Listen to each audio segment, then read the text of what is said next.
तुमच्या आवडीची गोष्ट खाल्ली, तुमच्या मनाप्रमाणे काहीतरी झालं, त्याला सुख म्हणतात. पण सुखानंतर दुःख येतं, कारण आवडीची गोष्ट झाली म्हणजे नावडीची पण कधीतरी होणार आहे. सुखाला दुसरी बाजू आहे, आनंदाला दुसरी बाजू नाही. आनंद हा स्वयंपूर्ण आहे. मग असा आनंद तुम्हाला जीवनामध्ये कधी झाला होता? म्हणजे डोक्यावर कधी असा केसामधून हात घातला का आईने? आठवत नाही तुम्हाला? हा, आता गेले ना गावाकडं तर आईला मिठी मारायची. मग त्यावेळेस तुम्हाला जे फिलिंग येईल ना, तेव्हा तुम्हाला कळेल का या जगामध्ये स्त्री फक्त वासनेची जागा नाही आहे, स्त्री म्हणजे तृप्तीची जागा आहे. जगदंबा का म्हटलेलं आहे. प्रेम शरीरापुरतं बरेच राहिलं तर वासनेत अडकतं, त्याच्या पुढे गेलं ते भावनेत अडकतं, त्याच्या पुढे गेलं तर ते मुक्त होतं. त्यालाच ऊर्जा म्हटलेलं आहे. ऊर्जेच्या स्तरावर शरीर भेटण्याची काही गरज नसते. म्हणून राधाकृष्ण शरीराने कधीच नाही भेटले. हीर रांझा शरीराने एकत्र नाही आले, पण ते ऊर्जेच्या स्तरावर अजरामर झाले.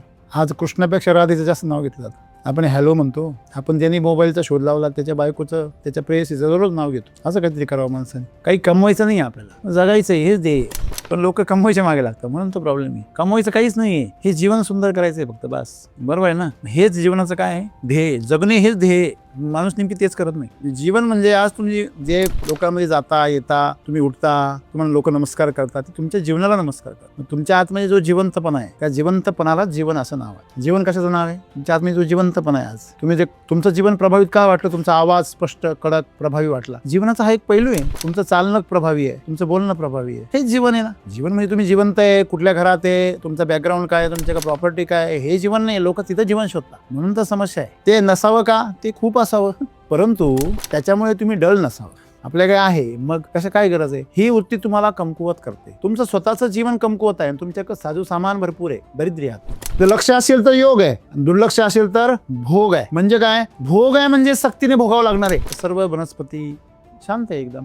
बघा, त्या वनस्पतीने कधी अशी थरथराट केली का? त्या वनस्पतीने कधी फळं फेकून मारले का? त्या वनस्पतीने कधी एखादी फांदी फेकून मारली का? तुम्हाला खाली जाणाऱ्या एखाद्या माणसाला एक फटका मारला का? नाही.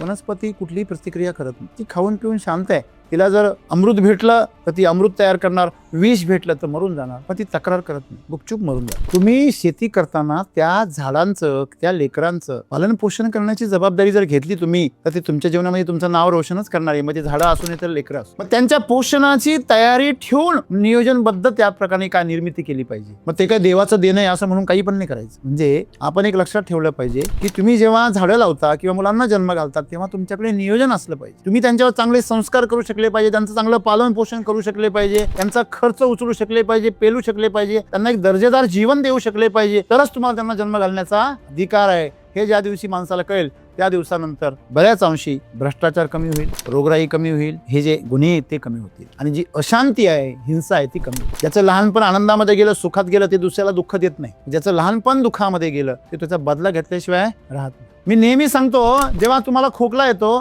तेव्हा ही प्रकृती तुमच्या आतमध्ये कमी पडलेल्या ऑक्सिजनची परिपूर्ती करण्यासाठी ती क्रिया तुमच्याकडनं घडून आणते. कारण जी माणसं खोलवर श्वास घेत नाही, त्यांच्या ऑक्सिजनची पूर्ती होत नाही, आणि म्हणून ही प्रकृती त्यांना खोकला आणते. जेवढे द्रव पदार्थ आहे, सांध्यांमध्ये तुमच्या लिक्विड आहे ना, हे सगळं लिक्विड काय होतं? थिजतं. तेल आहे, ते थिजतं.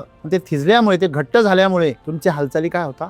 स्लो होता, थंड होता. मग अशा वेळेस तुमची जबाबदारी आहे, तुम्ही तुमचं शरीर कसं ठेवलं पाहिजे? गरम ठेवलं पाहिजे. आणि शरीर गरम राहण्यासाठी जबाबदारी कोणाची आहे सर? पिष्टमय पदार्थ खाण्याच्या ऐवजी स्निग्ध पदार्थ खाल्ले पाहिजे, ज्याच्यामध्ये तेल आहे असे पदार्थ खाल्ले पाहिजे. आणि ते खाऊन भागत नाही मित्रांनो, ते पचवले बी पाहिजे. आपण जीवनामध्ये एक लक्षात ठेवलं पाहिजे का जे सगळं लक्ष आहे ते कुठं पाहिजे? इकडे पाहिजे, इकडे. पण आमचं सगळं लक्ष कुठे? बाहेर. आमचं मन सुद्धा कुठं भरकटलेलं आहे? बाहेर. सर तुम्ही काय विचार करता? सर हे काय विचार करता? ह्या मॅडम काय विचार करतात? ह्या काय विचार करतात? मी ह्याच्यामध्ये जास्त गुंतलेलो आहे. जेव्हा तुम्ही ह्या गोष्टींमध्ये गुंतलेले, नुसते लोकांमध्येच नाही, तुम्ही बाहेरच्या वस्तूंमध्ये पण गुंतलेले. तुम्हाला असं वाटतं की असे कपडे घातले तर मी चांगला दिसेल, अशी वस्तू घेतली तर मी चांगला दिसेल, एवढे पैसे असतील तर मी चांगला दिसेल, अशी कार असेल तर माझा रुबाब दिसेल. हे आम्ही जेव्हा असा विचार करत राहतो, तेव्हा तुम्ही स्वतःकडे ठार दुर्लक्ष करता आणि स्वतःसाठी काय निर्माण करता? नरक निर्माण करता. मग तुम्हाला नेहमी अपूर्णतेची जाणीव होत राहते. अपूर्ण असण्याची, अपंग असल्याची जाणीव निर्माण होते. ही मानसिक अपंगत्व आहे. खोट्या मित्रांपेक्षा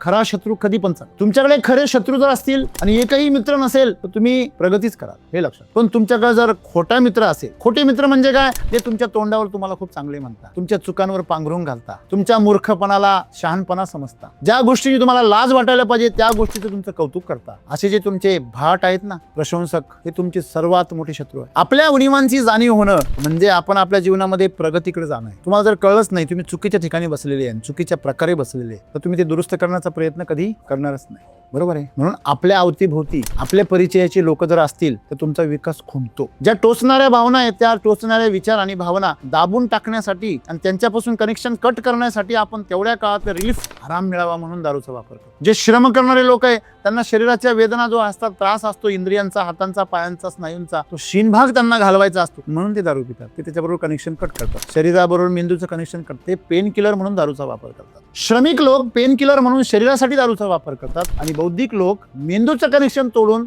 वैचारिक जे आतमध्ये चाललेलं युद्ध आहे ते थांबवण्यासाठी. जेव्हा तुम्हाला खूप आनंद होतो तेव्हा तुम्हाला ना खायची इच्छा होते, ना प्यायची इच्छा होते, ना काही भोग भोगण्याची इच्छा होते, काहीच नाही. आनंदी माणसाला भूक बी लागत नाही हो. तुमच्यापैकी बरेच जणांना असा अनुभव आहे, लग्नाच्या दिवशी भूकच नाही लागली. तुमच्यामध्ये एवढी एनर्जी येते कुठून? मी जेव्हा शेतकऱ्यांबरोबर असतो, शेतकऱ्यांना जेव्हा मार्गदर्शन करतो, जेव्हा व्हिजिटवर असतो, मला पण भूक नाही लागत. म्हणजे मला त्यावेळेस खूप काय असतो, आनंद होतो.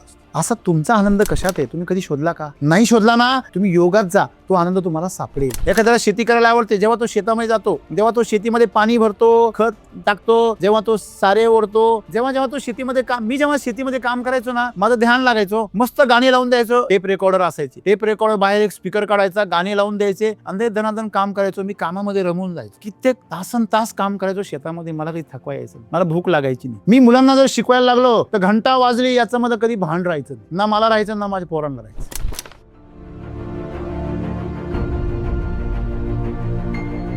माणसाचं जे आयुष्य आहे हे कमी होत चाललेले. तर मग आता जशी की म्हणजे आता आजकालच्या जगामध्ये जो माणूस आहे हा फक्त पद, पैसा किंवा प्रतिष्ठा याच्याच मागे धावतोय. तर ते त्यांचं म्हणजे जे काही बसणं असेल, उठणं असेल, श्वास घेणं असेल, तर या कोणत्याही क्रियेवर त्यांचं लक्ष राहत नाही. तर आता आपण वेगळा वेळ ह्यासाठी आपण वेगळा वेळ काढतो. जसे की बरेच लोक योगा क्लासेस लावतात, पण असं न करता आपण आपल्या कृतीमध्येच आपल्याला योगा घडून आणायचा असेल, योग घडून आणायचा असेल, तर यासाठी आपण काय केलं पाहिजे? म्हणजे आपला वेळही नाही गेला पाहिजे आणि आपल्या कृतीमध्येच ते घडून आलं पाहिजे. तेवढं सक्षम आपण आपल्याला कसं बनवलं पाहिजे? मनुष्य आणि इतर प्राण्यांमध्ये जीवन असतं, पण ह्यांच्यापेक्षा विचार करण्याची बुद्धी ही मानवाला दिलेली आहे. आणि ह्याच्यामध्ये जीवन जर कळलं तरच मग ह्या बाकीचं तुम्ही कसं बसायचं, उठायचं, विचार करायचा ह्या गोष्टी येतात. जेवढा तुम्ही उथळ श्वास घ्या तेवढं तुमचं आयुष्य लवकर संपणार आहे. आणि जेवढं खोलवर तुम्ही श्वास घेणार आहे तेवढं आयुष्य तुमचं दीर्घकाळ टिकणार आहे. म्हणजे जे जीवनामध्ये आपण कर्म करतो आणि त्या कर्माचा आणि जे योग साधतो ह्याचा एक संबंध काय असतो आणि जीवन का आणि कशासाठी जगायचं. माझं नाव शंतनू कमलाकर फाळके. मी राहणार तालुका म्हणजे भूम, प्रॉपर तिथलाच आहे, जिल्हा धाराशिव. तर सर माझा प्रश्न असा आहे की म्हणजे जीवन आपण जे जगतो ते कशासाठी जगायला पाहिजे, म्हणजे पुढं ध्येय काय पाहिजे. आता सगळे आजकालचे सगळेजण कसे की पैशाच्या मागच सगळे जातात. मग कारण कशाच्या मागे जायचं कळत नाही, मग जाता पाहिजे मागे. हां, गरजेपुरते करायला पाहिजे की म्हणजे दुसऱ्यांचा विचार करून बी त्यांच्यासोबत चालायला पाहिजे असं. तुमच्या आवडीची गोष्ट खाल्ली, तुमच्या मनाप्रमाणे काहीतरी झालं, त्याला सुख म्हणतात. पण सुखानंतर दुःख येतं, कारण आवडीची गोष्ट झाली म्हणजे नावडीची पण कधीतरी होणार आहे. सुखाला दुसरी बाजू आहे, आनंदाला दुसरी बाजू नाही. आनंद हा स्वयंपूर्ण आहे. मग असा आनंद तुम्हाला जीवनामध्ये कधी झाला होता? तुमच्या डोक्यावरून कधी असा केसामधून हात घातला का आईने? आठवत नाही तुम्हाला? हो सर. हां, आता गेले ना गावाकडं तर आईला मिठी मारायची. मग त्यावेळेस तुम्हाला जे फिलिंग येईल ना तेव्हा तुम्हाला कळेल का या जगामध्ये स्त्री फक्त वासनेची जागा नाही आहे, स्त्री म्हणजे तृप्तीची जागा आहे. तर जगदंबा का म्हटलेलं आहे तिला? स्त्रीला पण कळत नाही, तिच्या पोराला पण कळत नाही. हे महत्त्वाचं आहे. प्रेमाची मर्यादा ओलांडली पाहिजे. प्रेम शरीरापुरतं बरेच राहिलं तर वासनेत अडकतं, त्याच्या पुढे गेलं तर ते भावनेत अडकतं, त्याच्या पुढे गेलं तर ते मुक्त होतं. त्यालाच ऊर्जा म्हटलेलं आहे. ऊर्जेच्या स्तरावर शरीर भेटण्याची काही गरज नसते. म्हणून राधाकृष्ण शरीराने कधीच नाही भेटले. हीर रांझा शरीराने एकत्र नाही आले, पण ते ऊर्जेच्या स्तरावर अजरामर झाले. आज कृष्णापेक्षा राधेचं जास्त नाव घेतलं जातं. आपण हॅलो म्हणतो, आपण ज्यांनी मोबाईलचा शोध लावला त्याच्या बायकोचं, त्याच्या प्रेयसीचं रोज नाव घेतो. असं काहीतरी करावं माणसाने. शरीराच्या स्तरावरचं प्रेम हे क्षणिक आहे आणि ते तुम्हाला उभं आणतं. ज्यांना ज्यांना अनुभव आहे लग्नाचा त्यांना माहिती आहे का ज्या वासनेसाठी सगळं जग मागे पडते ती तृप्त झाली की त्याच व्यक्तीचा काय होतो, बोर होतो, कंटाळा येतो. का बरं येतो? कारण शरीराचा स्वभाव येतो. तुमचं प्रेम जर असेल तर मग ते त्या स्तरावर जातं.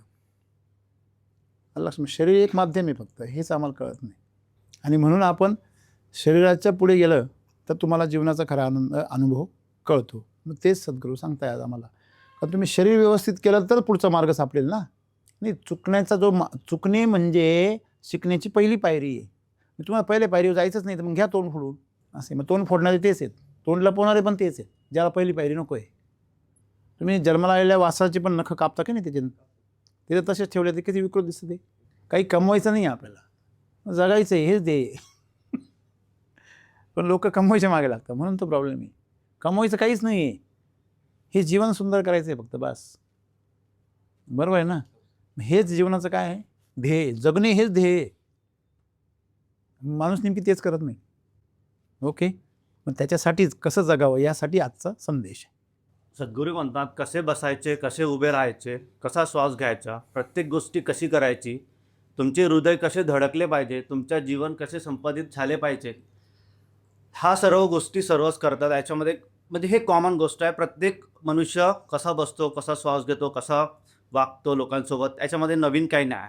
पण सद्गुरांना म्हणायचं आहे, जेव्हा तुम्ही प्रत्येक गोष्टीकडे लक्ष देता तेव्हा तुम्ही योगात असता. म्हणजे तुम्ही कोणतीही गोष्ट करताना किती, आज आपण योगामध्ये जो वर्ड शिकलो इंटेन्सिव्ह, आज जर एक व्यक्ती जेव्हा बसतो तो किती रुबावात बसतो. जो व्यक्ती रुबावात बसला त्याच्याकडे पाहण्याचा दृष्टिकोन एक वेगळा असतो. म्हणजे तो त्या गोष्टीकडे प्रॉपर लक्ष देऊन बसताय आणि तो आपला प्रॉपर मेंटेन करून बसताय. सद्गुरूंना हेच म्हणायचं आहे, तुम्ही जीवनात काही पण करायचं असेल तर ते गोष्ट एक प्रॉपर करा आणि एक तुम्हाला म्हणजे प्रत्येक योग समजून करा ते. आता मी तुम्हाला एकदम एक्सप्लेन नाही करू शकत कारण की मला तेवढं ज्ञान नाही आहे. ते आपण सरांकडून शिकूनच घेऊ. पण मला ह्या गोष्टीमधून म्हणजे एवढ्यातून हेच समजलं की आपण जगाला, आज मी सरांकडून शिकलो ॲक्च्युली योगामध्ये, का प्रत्येक गोष्ट इंटेन्सिव्हली केली पाहिजे आणि प्रत्येक गोष्टीमध्ये एक प्रॉपर वेनं केली तर आपल्यामध्ये प्रभाव पडू शकतो. जे की आपण योगामध्ये तेच शिकून राहिलो की आपल्या शरीराचा प्रभाव पडला पाहिजे प्रत्येक व्यक्तीवर. तर सद्गुरूंना ह्या कोट्समधून तेच सांगायचं आहे असं मला वाटतं. सर आपल्याला जर एखादी गोष्ट अचीव करायची असेल, आज तुम्ही एवढं मोठं एम्पायर उभं केलं, तर सर्वांना हे पॉसिबल नसतं की कसं करायचं आहे ना. हां, म्हणजे पॉसिबल म्हणजे करू नाही शकत, सर्वांना पॉसिबल आहे. आज आपण सकाळी जो योगा केला तो सगळ्यांना शक्य नाही आहे का? आहे का नाही आहे? तर माझा प्रश्न हेच आहे की आपण पण त्याला काय काय मग ते त्याला काय गरजेचं आहे? स्वतःला ती सवय लावून घेणं गरजेचं आहे. मग हे कोणाच्या हातात आहे? तुम्ही जेवढा सराव कराल तेवढे त्याच्यामध्ये काय व्हाल, एक्सपर्ट व्हाल. म्हणजे तुम्ही त्याला समर्पित होऊन जा. तुमची इच्छा असो अगर, तुमच्या शरीराची मनाची इच्छा असो अगर नसो, तुम्ही ते करा. कारण ती तुमची गरज आहे, ती तुमची गरज आहे ना, म्हणून करा. तुमची आवड आहे म्हणून करू नका. हो, शरीराला गरज आहे, जीवनाला गरज आहे. तुमच्या सगळ्यात शरीर हे तुमचं साधन आहे जीवनासाठी. जीवन म्हणजे आज तुम्ही जे लोकांमध्ये जाता येता, तुम्ही उठता, तुम्हाला लोक नमस्कार करतात, ते तुमच्या जीवनाला नमस्कार करतात. मग तुमच्या आतमध्ये जो जिवंतपणा आहे त्या जिवंतपणाला जीवन असं नाव आहे. जीवन कशाचं नाव आहे? तुमच्या आतमध्ये जो जिवंतपणा आहे. आज तुम्ही जे तुमचं जीवन प्रभावित का वाटलं, तुमचा आवाज स्पष्ट कडक प्रभावी वाटला, जीवनाचा हा एक पैलू आहे. तुमचं चालणं प्रभावी आहे, तुमचं बोलणं प्रभावी आहे, हेच जीवन आहे ना. जीवन म्हणजे तुम्ही जिवंत आहे, कुठल्या घरात आहे, तुमचा बॅकग्राऊंड काय आहे, तुमच्या प्रॉपर्टी काय आहे, हे जीवन नाही. लोक तिथं जीवन शोधतात, म्हणून तर समस्या आहे. ते नसावं का? ते खूप असावं, परंतु त्याच्यामुळे तुम्ही डल नसावं. आपल्याकडे आहे, मग कसं काय गरज आहे? ही वृत्ती तुम्हाला कमकुवत करते. तुमचं स्वतःचं जीवन कमकुवत आहे आणि तुमच्याकडे साधू सामान भरपूर आहे. दरिद्री आहात तुम्ही. तुम्ही चालवत असलेली गाडी जर आवरत नसेल, तिच्यावर बसण्याची तुमची पात्रता नाही आहे. तुम्ही त्या गाडीचंही नुकसान कराल आणि स्वतःच्या जीवनाचं पण कराल. मित्र हो, आज खूप सुंदर असं संदेश सद्गुरूंनी आपल्याला दिलेला आहे. एकदम साधा आणि सरळ असा संदेश आहे. आपण जर भाषा पाहिली तर रोजच्या व्यवहारामधला आहे. कसा श्वास घ्यायचा, कसं बोलायचं, कसं बसायचं, कसं उठायचं, कसं चालायचं, कसं जेवण करायचं, समोरच्याला नमस्कार कसा करायचा, एखाद्याबरोबर शेकहँड कसं करायचं. जीवनाच्या अंगामध्ये जे प्रत्येक जे काही व्यवहाराच्या गोष्टी आहेत आपण ज्या कशा करतो त्याच्याविषयी सद्गुरू बोलता की तुम्ही जे काही करता त्याच्यावर जर तुमचं लक्ष असेल तर योग आहे, आणि लक्ष दूर झालेलं असेल, दुर्लक्ष असेल तर भोग आहे. किती सोपं आहे. जर लक्ष असेल तर योग आहे, आणि दुर्लक्ष असेल तर भोग आहे. म्हणजे काय? भोग आहे म्हणजे सक्तीने भोगावं लागणार आहे. एक लक्षात घ्या, माणसाचं जीवन हे एक शिडी आहे. शिडी म्हणजे जी आपल्याला वर जाण्याची पण मुभा देते आणि खाली उतरण्याची पण काय देते? संधी देते. जिचे दोन्ही टोकं मोकळे असतात. तुम्ही हवं तर वरती चालू शकता, हवं तर खाली उतरू शकता. मला सांगा, अशी शिडी चांगली आहे का एकाच साईडनेच जाते? जसे आपण एखाद्या मॉलमध्ये गेलो तर मॉलमध्ये जो एलिव्हेटर असतो तो एक शिडीवरच जाते आणि एक शिडी खालीच येते. तर जी शिडी वरती जाते त्या शिडीने तुम्हाला जर उतरायचं असेल तर तुम्ही उतरण्याचा प्रयत्न केला तरी ती शिडी तुम्हाला कुठे घेऊन जाणार आहे? वरती घेऊन जाणार आहे. आणि ती जर खाली उतरत असेल आणि तुम्ही चढण्याचा किती प्रयत्न केला तरी ती शिडी तुम्हाला कुठे घेऊन येणार आहे? खालीच घेऊन येणार आहे. मग अधोगतीचा जो मार्ग आहे तो पण आपल्यासाठी काय, माणसासाठी खुला आहे. आणि प्रगतीचा मार्ग जो आहे ऊर्ध्वगतीचा तो पण माणसासाठी खुला आहे. म्हणजे काय?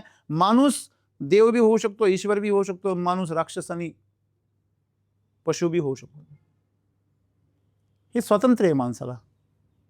पण ते स्वातंत्र्य त्याचं काय बनलेलं आहे? आज पायातली बेडी बनलेलं आहे. माणूस हा जो जन्म आहे, या पृथ्वी तलावर ज्या 84 योनी आहे, ह्या ज्या योनी आहे याच्यामध्ये खालचं पण मार्ग खुला आहे, वरचा पण मार्ग खुला आहे. ही जी अवस्था आहे त्याला मनुष्य असं म्हणतात. धोत्र्याचं झाड आहे, त्या धोत्र्याच्या झाडाला जन्माला आल्यानंतर पण धोत्राच राहणार आहे, मरताना मी धोत्रा म्हणूनच म्हणणार आहे.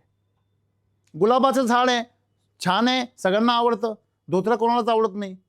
गुलाबाचं फूल ते झाड जे आहे ते जन्माला येताना धोत्रा म्हणून जन्माला येत नाही, मरताना गुलाब म्हणून मरत नाही. ते गुलाब म्हणूनच जन्माला येतं, गुलाब म्हणूनच मरतं. त्याची ती मर्यादा आहे. एखादा वाघ म्हणून जन्माला येतो, वाघ म्हणूनच मरतो. एखादी शेळी शेळी म्हणूनच जन्माला येते, शेळी म्हणूनच मरते. प्राण्यांना त्यांच्या मर्यादा आहे, वनस्पतींना त्यांच्या मर्यादा आहे. दोन्ही जे मार्ग आहे ते बंद केलेले आहे. एक समांतर जीवन आहे. आज जर पाहिलं आपण तर सर्व वनस्पती शांत आहे एकदम. बघा, त्या वनस्पतीने कधी अशी थरथराट केली का? त्या वनस्पतीने कधी फळं फेकून मारले का? त्या वनस्पतीने कधी एखादी फांदी फेकून मारली का तुम्हाला? खाली जाणाऱ्या एखाद्या माणसाला एक फटका मारला का? नाही. वनस्पती कुठलीही प्रतिक्रिया करत नाही. ती खाऊन पिऊन शांत आहे. तिला जर अमृत भेटलं तर ती अमृत तयार करणार, विष भेटलं तर मरून जाणार.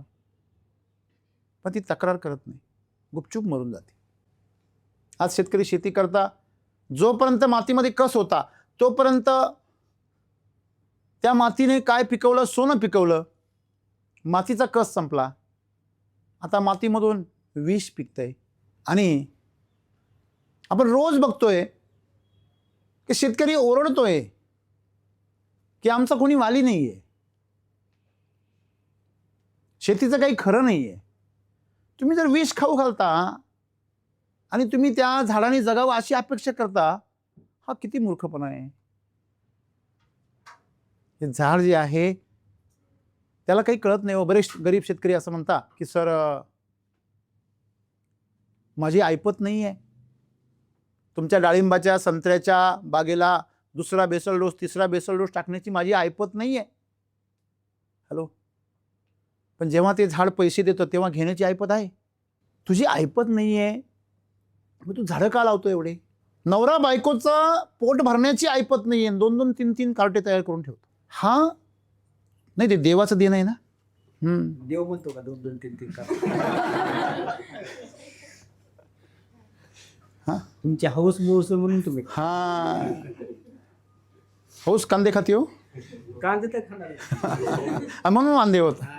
म्हणजे मला सांगायचं काय की जीवनामध्ये आपण, तुम्ही शेती करताना त्या झाडांचं, त्या लेकरांचं पालन पोषण करण्याची जबाबदारी जर घेतली तुम्ही, तर ती तुमच्या जीवनामध्ये तुमचं नाव रोशनच करणार आहे. म्हणजे झाडं असू नये तर लेकरं असू. मग त्यांच्या पोषणाची तयारी ठेवून नियोजनबद्ध त्या प्रकारे काय निर्मिती केली पाहिजे. मग ते काय देवाचं देणं आहे असं म्हणून काही पण नाही करायचं. म्हणजे आपण एक लक्षात ठेवलं पाहिजे की तुम्ही जेव्हा झाडं लावता किंवा मुलांना जन्म घालतात तेव्हा तुमच्याकडे नियोजन असलं पाहिजे.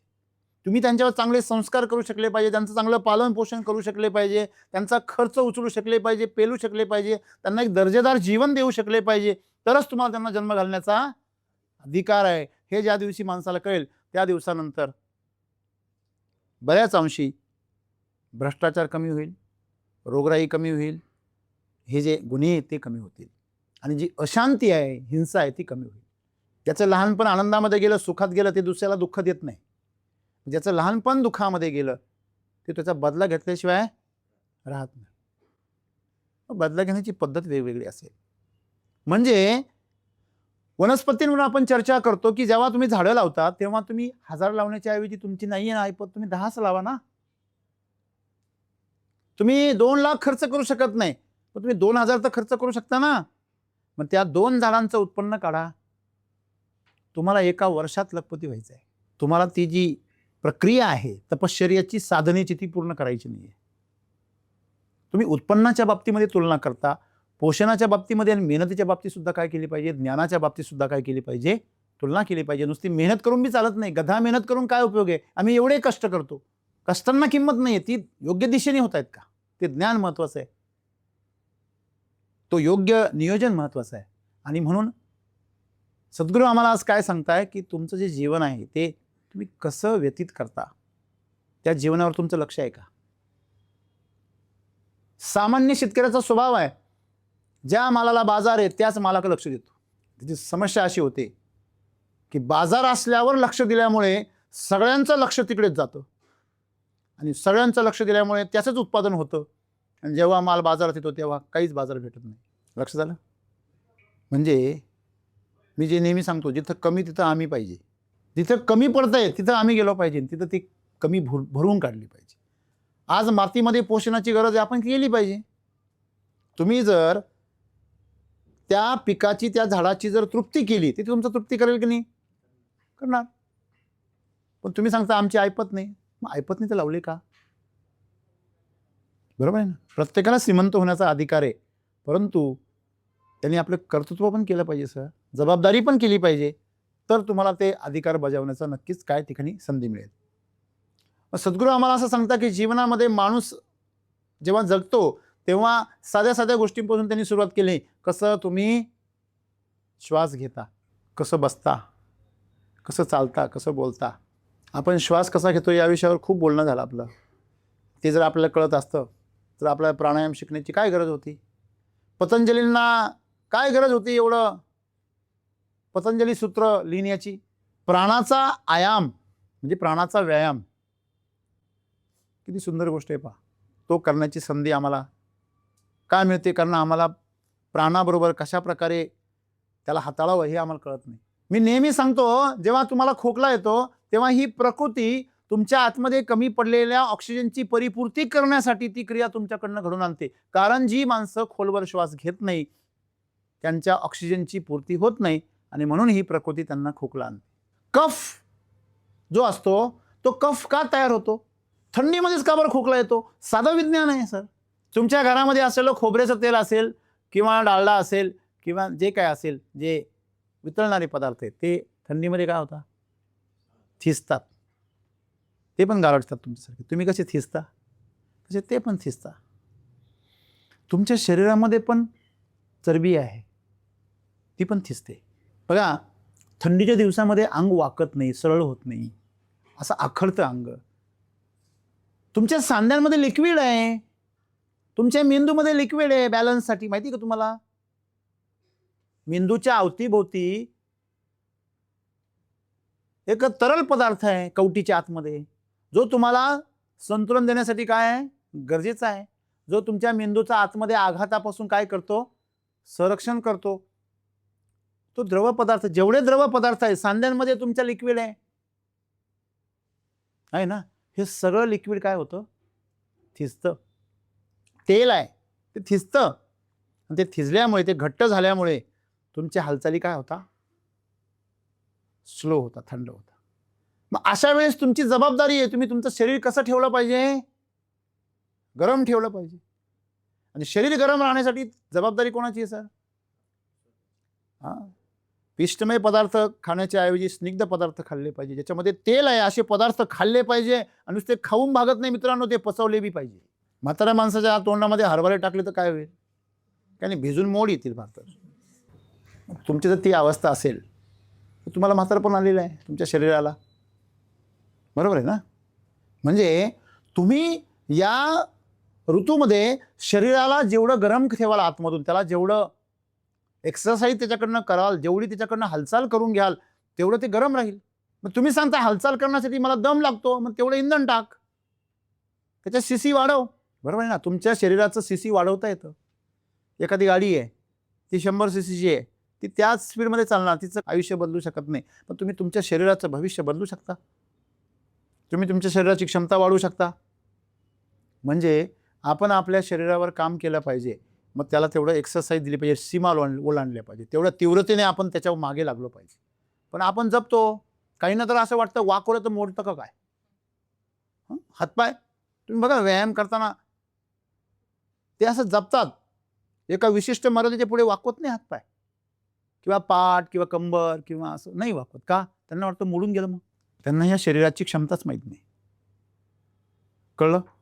आणि म्हणून आपण जीवनामध्ये या शरीराला मजबूत बनवलं पाहिजे आणि त्याच्यावर पूर्ण लक्ष दिलं पाहिजे. हे लक्ष आपलं कुठे आहे? आपण पटकन विचार करतो, जेव्हा तुम्ही घसरून पडले तर तुम्ही पडले, काय पडलंय? तुमचं शरीर पडलंय, कशामुळे पडलंय, कसं पडलंय, त्याला काही लागलंय का, त्याची काय काळजी घ्यायला पाहिजे, हे नाही बघत. मला कोणी बघतंय का हे बघतो.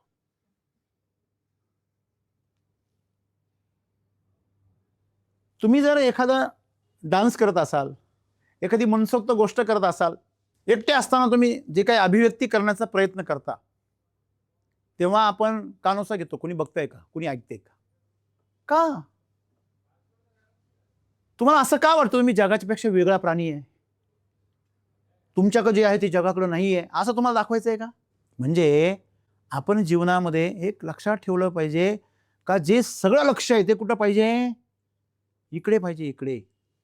पण आमचं सगळं लक्ष कुठे आहे? बाहेर. आमचं मन सुद्धा कुठं भरकटलेलं आहे? बाहेर.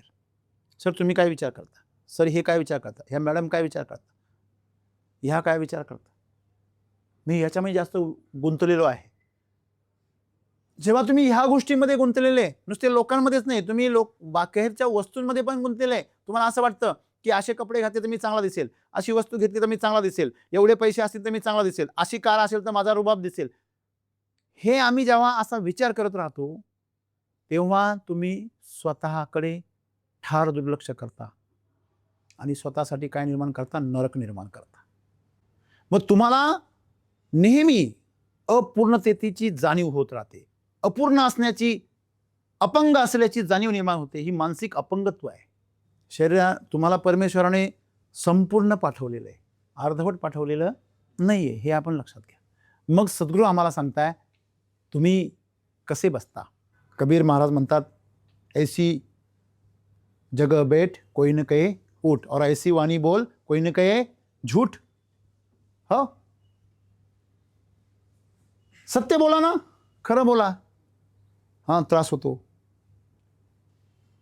त्रास होतो सर, समोरच्याला पण होतो, आपल्याला पण होतो. नाती खराब होतात, संबंध खराब होतात, भावना दुखावल्या जातात, दुश्मनी तयार होते. एक लक्षात ठेवा, खोट्या मित्रांपेक्षा खरा शत्रू कधी पण चांगला. तुमच्याकडे खरे शत्रू जर असतील आणि एकही मित्र नसेल तर तुम्ही प्रगतीच कराल, हे लक्षात ठेवा. पण तुमच्याकडे जर खोटा मित्र असेल, खोटे मित्र म्हणजे काय? जे तुमच्या तोंडावर तुम्हाला खूप चांगले म्हणता, तुमच्या चुकांवर पांघरून घालता, तुमच्या मूर्खपणाला शहाणपणा समजता, ज्या गोष्टींनी तुम्हाला लाज वाटायला पाहिजे त्या गोष्टीचं तुमचं कौतुक करता. असे जे तुमचे भाट आहेत ना, प्रशंसक, हे तुमचे सर्वात मोठे शत्रू आहे. आपल्या उणिवांची जाणीव होणं म्हणजे आपण आपल्या जीवनामध्ये प्रगतीकडे जाणं आहे. तुम्हाला जर कळलंच नाही, तुम्ही चुकीच्या ठिकाणी बसलेले आणि चुकीच्या प्रकारे बसलेले, तर तुम्ही ते दुरुस्त करण्याचा प्रयत्न कधी करणारच नाही, बरोबर आहे. म्हणून आपल्या अवतीभोवती आपल्या परिचयाची लोक जर असतील तर तुमचा विकास खुंटतो. म्हणून जो सुरतचा जो व्यापारी आहे हिऱ्याचा, तो आपल्या फॅमिलीमधल्या प्रत्येक तरुण मुलाला जेव्हा तो वयात येतो त्याच्याकडे कारभार सोपवायचा असतो तेव्हा त्याला सांगतो कमीत कमी 1 आठवडाभर तुला पैशांशिवाय, मोबाईलशिवाय, तुझ्या ओळखीशिवाय तुला 1 हप्ता नोकरी करायची आहे, 1 हप्ता तुला फेरीवाल्याचं काम करायचं आहे, 1 हप्ता तुला हॉटेलवर काम करायचं आहे, 1 हप्ता तुला एखाद्या अधिकाऱ्याच्या हाताखाली काम करायचं आहे, 8 दिवस तुला प्रत्येक ठिकाणी काम करायचं आहे. आणि त्या सर्व ठिकाणी तू ज्यावेळेस काम सोडशील तेव्हा त्या माणसाला काय वाटली पाहिजे? हळहळ वाटली पाहिजे. तुझा पगार त्यांनी वाढवून दिला पाहिजे तू सोडत असताना. हप्ताभर जे कमवलं ते सगळं त्या ठिकाणी तू झिरो करायचं आणि परत सुरुवात करायची. लक्षात घ्या. का बरं करायला होतं? हे प्रत्यक्षामध्ये घडतंय. कारण जोपर्यंत तुम्हाला त्याची किंमत कळत नाही, स्वतः मेल्याशिवाय स्वर्ग दिसत नाही. स्वर्ग तुम्हाला कधी दिसेल? स्वतः मरावं लागेल. दुसऱ्यांनी वर्णन केलेल्या स्वर्गाचा तुम्हाला काही उपयोग नाहीच आहे. म्हणून सद्गुरू म्हणतात कसं बसायचं. साधी गोष्ट आहे हो, कसं बसायचं. मला सांगा कसं बसायचं यावर लक्ष द्यायची काय गरज आहे? ते सांगतात शेवटी की हा योग आहे. कसं बसायचं हा पण योग आहे. मला सांगा सायकल सगळ्यांना येते, काहींना नाही येत, कारण त्यांना कसं बसायचं हे कळत नाही. सायकलवर जर तुम्हाला संतुलन साधता नाही आलं, तुम्ही या प्रकृतीच्या गुरुत्वाकर्षणाशी संतुलित झिरो ग्रॅव्हिटीमध्ये चालले पाहिजे. तुम्ही जर झिरो ग्रॅव्हिटीमध्ये नाही आले तर ती पृथ्वी तुम्हाला काय करते? खाली खेचून घेते. दारू प्यायला मनुष्य फुगडी घालत चालतात. का बरं? कारण पृथ्वीशी असलेला त्यांचा योग हा तुटतो. का तुटतो? कारण त्यांचं कॉन्शियसनेस हरवलं जातं, त्यांची चेतना बधीर केली जाते. दारू काय करते? तुमची चेतना जी आहे, आतून जो आवाज येतो, तुम्हाला जे आतून एखादा आवाज येतो की सांगतो तुम्हाला हे चुकीचं करतोय बरं का तू, हे याने असं बोलायला नव्हतं लागत, मला ह्याने असं करायला नव्हतं लागत, माझं इथं नुकसान नव्हतं व्हायला लागत. हे जे जीवनामध्ये मनाच्या विरुद्ध घडणाऱ्या गोष्टी आहे, त्या भावना, ज्या टोचणाऱ्या भावना आहेत, त्या टोचणाऱ्या विचार आणि भावना दाबून टाकण्यासाठी आणि त्यांच्यापासून कनेक्शन कट करण्यासाठी आपण तेवढ्या काळात रिलीफ, आराम मिळावा म्हणून दारूचा वापर करतो. जे श्रम करणारे लोक आहे त्यांना शरीराच्या वेदना जो असतात, त्रास असतो इंद्रियांचा, हातांचा, पायांचा, स्नायूंचा, तो शीनभाग त्यांना घालवायचा असतो म्हणून ते दारू पितात. ते त्याच्याबरोबर कनेक्शन कट करतात, शरीराबरोबर मेंदूचं कनेक्शन करतात. ते पेन किलर म्हणून दारूचा वापर करतात. श्रमिक लोक पेन किलर म्हणून शरीरासाठी दारूचा वापर करतात आणि बौद्धिक लोक मेंदूचं कनेक्शन तोडून वैचारिक जे आतमध्ये चाललेलं युद्ध आहे ते थांबवण्यासाठी. समजा आज एक डॉक्टरने एखाद्या पेशंटकडनं म्हणजे गरज नसतानाचे ऑपरेशन करून पैसे काढले. आता तुमच्या अपेंडिक्सचं ऑपरेशन आहे, ते केलं तरी नुकसान नाही, नाही केलं तरी नुकसान नाही. असं ऑपरेशन करून तुमच्याकडनं 5-50 हजार रुपये काढले. तुम्हाला काय कळतं? तुम्ही काय एक्सरे काढायला जाणार आहे का खरंच काय ऑपरेशन केलं? आता ताजी घटना आहे, एका डॉक्टरने बाहेरच्या देशामध्ये कंबोडियामध्ये एका माणसाला पाठवलं आणि तिकडे जाऊन त्याची किडनी काढून घेतली. किडनी पाठवायच्या ऐवजी त्यांनी पेशंटच तिकडे पाठवला. किती हुशार आहे. आणि मी इकडे आल्यावर त्यांनी मग तो डॉक्टर जेलमध्ये पाठवला. काय व्याप आहे, किती डोक्याला ताप आहे सर. तुला जेलमध्ये जायचं होतं, त्याची किडनी विकून का गेला तू? तसाच जा ना. किती विचित्रपणा आहे. असे जर कामं केले तर ते मग रविवारी काय करावं लागणार? मेंदू थंड करावं लागणार सर संध्याकाळी. पैसाही गेला, इज्जत बी गेली, नाव बी गेलं. कळलं का तुम्हाला? म्हणजे ती किडनी त्यांनी परत जरी केली तरी गेलेली इज्जत आणि गेलेलं जे काही त्याचा सन्मान आहे तो परत येईल का? हेच आम्हाला कळत नाही. मी तुम्हाला काय म्हटलं की जीवनामध्ये आपण एक समजूत काय केलेली आहे की आपल्याला योगच कळत नाही आहे. योग म्हणजे काय हो? योग म्हणजे जीवनाच्या प्रवाहाबरोबर चालणं, संतुलन साधणं. या माणसांना जीवनाची अपेक्षा काय की ज्यादा पैसा म्हणजे आनंद, असं त्यांना कुणीतरी काय केलंय, भासवले आणि ते त्याच्या मागे पडत आहे. 1 BHK वाला 2 BHKच्या मागे, 2 BHK वाला 3 BHK मागे, 3 BHK वाला 4 BHKच्या मागे, 4 BHK वाला आलिशान महलच्या पाठीमागे. त्याला तो महल दिसतो आणि महलवाला तिकडे पाहतो चंद्रावर, मंगळावर पाहतो. म्हणजे आपण हे कळूनच घेत नाही. आम्ही तिथं जाऊन राहायची तयारी आहे, पण आहे त्या पृथ्वीवर आम्हाला स्वर्ग निर्माण करायचा नाही आहे, तिथं मात्र नरक निर्माण करायचा आहे. तो नरक निर्माण का झाला? कारण आम्ही त्याच्यापासून वियोग होतो. दारू पिल्यानंतर आमचं या प्रकृतीबरोबरचं नातं काय होतं? तुटतं. जसं मेंदूचं पेन केल्यानंतर तुटतं, कळलं का तुम्हाला? तसं तुम्ही योगात जर असला तर तुम्ही भोगातून मुक्त होता, हे लक्षात ठेवा. बघा, जेव्हा तुम्हाला खूप आनंद होतो तेव्हा तुम्हाला ना खायची इच्छा होते, ना प्यायची इच्छा होते, ना काही भोग भोगण्याची इच्छा होते, काहीच नाही. आनंदी माणसाला भूक बी लागत नाही हो. तुमच्यापैकी बरेच जणांना असा अनुभव आहे, लग्नाच्या दिवशी भूकच नाही लागली. तुमच्यामध्ये एवढी एनर्जी येते कुठून? मी जेव्हा शेतकऱ्यांबरोबर असतो, शेतकऱ्यांना जेव्हा मार्गदर्शन करतो, जेव्हा व्हिजिटवर असतो, मला पण भूक नाही लागत. म्हणजे मला त्यावेळेस खूप काय असतो? आनंद होत असतो. असा तुमचा आनंद कशात आहे? तुम्ही कधी शोधला का? नाही शोधला ना, तुम्ही योगात जा, तो आनंद तुम्हाला सापडेल. पण आपल्याकडे फार गंमत आहे हो, कशाला पण काही पण म्हणता. काय पाटील, आणि पाटलाच्या पायात चपला नाही. बाहेर पाहुण्याने दिलेलं कोपरी काल घातली आहे, आतमध्ये मला का धुवेल पण नाही शर्ट. कोणी काही पण नाव ठेवत, खासदार चहा, आमदार चहा. हां, खासदार आणि आमदार दूध बीत मागायचे.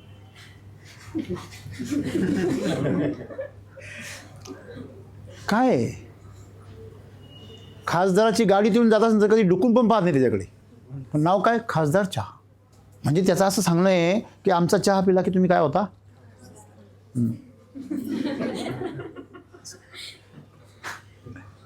का बरं? कारण आपण योगात नाही ना. योगात असणं म्हणजे सर की आपण आनंदी असणं. जेव्हा आपण आनंदी असतो ना, तेव्हा आपलं संपूर्ण शरीर या पंचमहाभूतांच्या संतुलनामध्ये असतं. सायकल जेव्हा आपण चालवतो, जेव्हा आपण प्रकृती या पृथ्वीबरोबर एकरूप होतो, तेव्हा आपोआप सायकल चालते, संतुलन आपोआप होतं. विचार करा सर, बरोबर आहे ना?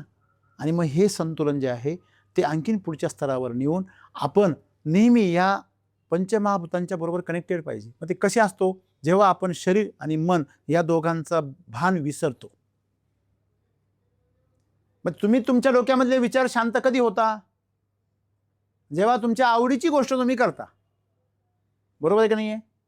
एखाद्याला शेती करायला आवडते, जेव्हा तो शेतामध्ये जातो, जेव्हा तो शेतीमध्ये पाणी भरतो, खत टाकतो, जेव्हा तो सारे ओढतो, जेव्हा तो शेतीमध्ये मी जेव्हा शेतीमध्ये काम करायचो ना, माझं ध्यान लागायचो. मस्त गाणी लावून द्यायचो. टेप रेकॉर्डर असायचे, टेप रेकॉर्डर बाहेर एक स्पीकर काढायचा, गाणी लावून द्यायचे, आणि ते दनादन काम करायचो. मी कामामध्ये रमून जायचो. कित्येक तासन तास काम करायचो शेतामध्ये. मला काही थकवा यायचं नाही, मला भूक लागायची नाही. मी मुलांना जर शिकवायला लागलो तर घंटा वाजली याचं मला कधी भान राहायचं नाही. ना मला राहायचं ना माझ्या पोरांना राहायचं. कधी कधी त्यांची बेल सुटून परत भरायची. आम्ही हायच मासमध्ये. पोरांना विचार, पोरांना सुट्टी नाही लागत सर. मग कधी कधी शेजारची यायची कळवळा, ऐशी कळवळा याची जाती. सर सोडावं पोरांना. अहो पोरं त्रासले असतील, ते तुम्हाला त्रास होतो, त्यांना नाही होत. यांना न बसता त्रास होतो. अशी संख्या खूप आहे जगामध्ये. कारण यांना बसायचं कसं, उठायचं कसं हेच कळत नाही. बरोबर आहे ना? म्हणजे तुम्ही जीवनामध्ये जर योगात असाल, तर तुम्ही जेव्हा योगात असताना तेव्हा तुम्ही त्या गोष्टीमध्ये रमून जाता. 3 तासापासून जेवणाची वाट पाहत होतं, जेवण कधी येणार, जेवण कधी येणार, हे कधी येणार, भूक लागली भूक लागली भूक लागली, आणि जेवायला बसून हे मोबाईल करीत. अरे मरणं खाणं व्यवस्थित. हां, त्याचा जीव गुतो ना, जे खाऊ राहिला त्याच्यामध्ये जीव गुतो ना. तुझा जीव कुठं गुततो? त्या डबड्यामध्ये. तुमच्यासाठी डबडं आहे का तुम्ही डबड्यासाठी, हे ठरवा पहिलं. तुम्ही डबड्याच्या नाले तुमचं पण डबडं होईल. तुमच्यामुळे त्याला महत्त्व आलं पाहिजे, त्याच्यामुळे तुम्हाला नाही. कळलं? आणि म्हणून सद्गुरू सांगता योग म्हणजे काय, की तुम्ही जी गोष्ट करता त्याच्यामध्ये रमून जा. हो, तुम्हाला कळणारच नाही वेळ कशी गेली ती.